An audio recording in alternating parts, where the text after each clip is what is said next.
wee quick kind of intro, a wee overview. Anybody who may be coming across this for the first time, wondering what's going on.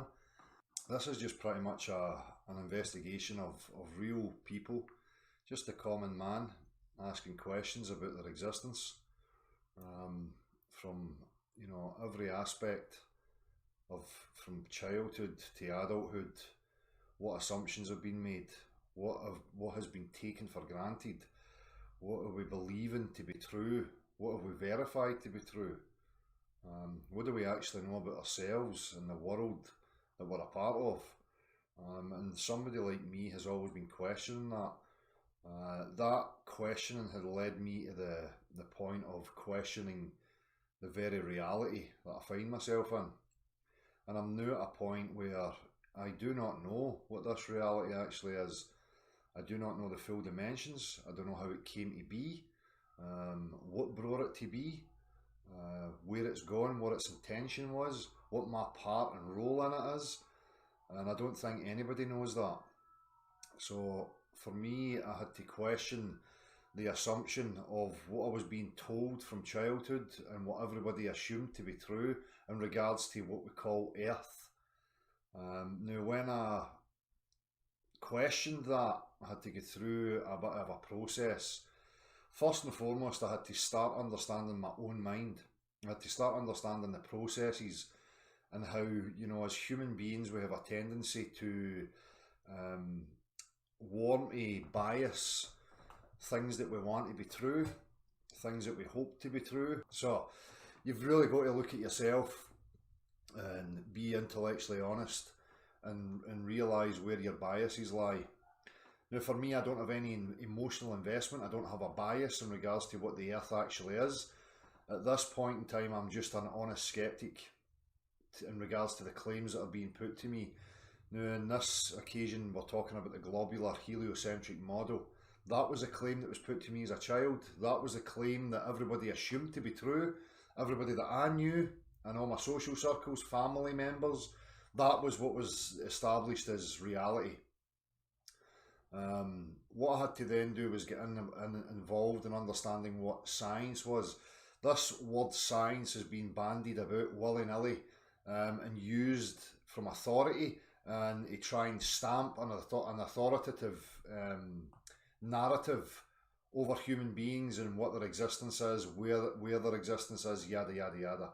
So you first have to understand that science is not something that belongs to an institution. It's not an entity in its own part. It has no volition, it has no authority over anything.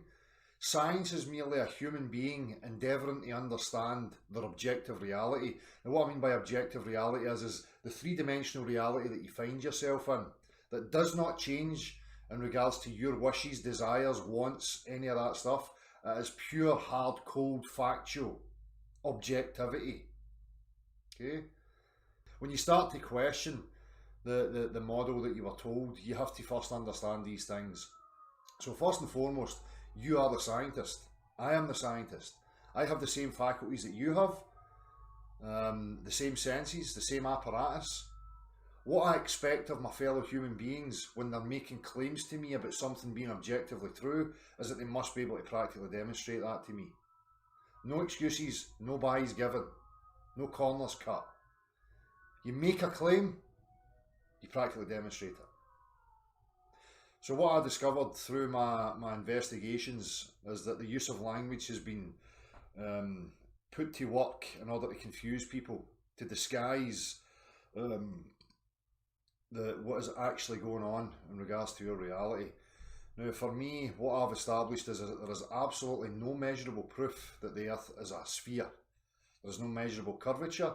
There is no physical practicality to support any of its claims that it makes in regards to substance and its behaviour in our objective natural environment.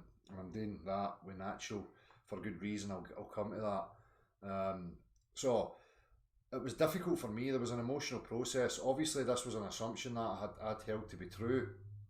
I was never a guy who was heavily emotionally involved with that particular belief. It was just something that was there. Never really seen the relevance of it. Obviously, until you make other discoveries. then you come to the realization that it is the mother of all assumptions. And it's very destructive because it is a false foundation upon which me as an individual started to build a narrative or an understanding of my relationship to life, where I was, what it was about.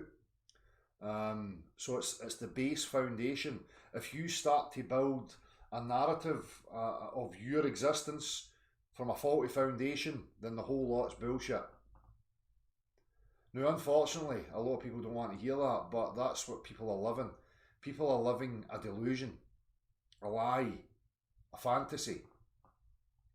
They're buying into ideas and concepts that were offered to them through family, through culture, through education. This thing that you call society, civilization, has offered you these concepts and ideas that you have taken to mean this is life. That's no life. You don't know what life is.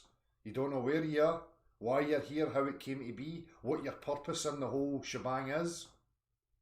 So what you're living right now, without that base fundamental knowing of where you are and how this came to be, anything that you're going to partake in is a delusion. Now, I lived 36 years of delusion, and it was difficult. I had to go through an emotional and a psychological process. It's no easy to take that there is active, measures in place to deceive, to keep you bewildered, to restrict your movement physically, and to restrict your psychology, so that you may never get outside the box and question the very foundation, that being the reality that you find yourself in. Because as long as you're blinded by that, and you're blinded into some fantasy about what your reality is, you're pretty much going to accept any of the rest of it that comes. And that's what's happening to people. People are moving about bewildered, in emotional and psychological trauma, clutching at straws, deluding themselves by chasing pipe dreams and concepts to try and fill that void. Because for some people it's too scary to look at.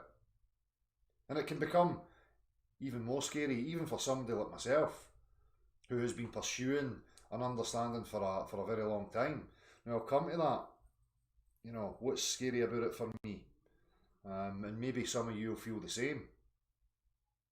So, we'll come to that. But for anybody that new that comes across this is an objective investigation. Science doesn't belong to an institution, it belongs to each of us as individuals. The heliocentric globe model is purely conceptual. It has no backing of practicality whatsoever. It's an abstract physics, right, that exists in paper. Now, it's been extrapolated and put into place and cemented in people's minds because they see an image coming through a TV screen. Now, everybody has one of these in the corner of their room, which for me was deliberate, because then it can be utilised in order to control people, to feed certain agendas. And that's exactly what's happened in regards to the globe. Okay? It's nonsensical physics. It has fantastical explanations and equations and all sorts of sophistry and nonsensical jargon to support it. The people are blinded because they see the image. They have a blind faith that what they're being presented with is factual. And then they lose interest in the linguistic aspect of it, the text, the jargon, the equations, the sophistry. Because to the majority of the common man and woman, they have no interest in it. The majority of that stuff makes no sense whatsoever. So it's been put to you that mathematicians are the idols and that these people know and understand our reality and that you should just forget about it because you're no Albert Einstein. You're just common as muck Joe Bloggs. What capacity do you have to even compete with Albert Einstein and the likes? And that's what they've done to you. Disempowered you. I mean, you need to snap out of that.